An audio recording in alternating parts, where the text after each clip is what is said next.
কখনো ভেবে দেখেছেন সামুদ্রিক সজারুর ওপর পা রাখলে কি হয়? অনেকেই এগুলোকে নিরীহ মনে করেন এবং বিপদটা বুঝতে পারেন না। পাথর বা অগভীর জলের কাছে যেখানে এরা লুকিয়ে থাকে, সেখানে খালি পায়ে হাঁটার সময় যেই মুহূর্তে আপনি একটির ওপর পা রাখবেন, পরিস্থিতি দ্রুত খারাপ হয়ে যেতে পারে। এর ধারালো কাঁটাগুলো সহজেই চামড়া ভেদ করতে পারে এবং অত্যন্ত ভঙ্গুর হওয়ায় পায়ের ভেতরেই ভেঙে যায়। ফলে এগুলো বের করা কঠিন হয়ে পড়ে। সঠিকভাবে চিকিৎসা না করা হলে এটি দ্রুত বেদনাদায়ক হয়ে ওঠে।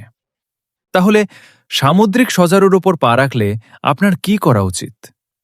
আপনি যদি পরীর পক্ষে থাকেন, তাহলে লাইক এবং সাবস্ক্রাইব করুন এবং কমেন্টে একটি হার্ট ইমোজি দিন।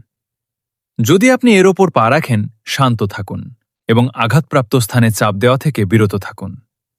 কাঁটা নরম ও শিথিল করতে আক্রান্ত স্থানটি ভিনেগারে ভিজিয়ে রাখুন। তারপর চিমটার সাহায্যে সাবধানে দৃশ্যমান টুকরোগুলি সরিয়ে ফেলুন।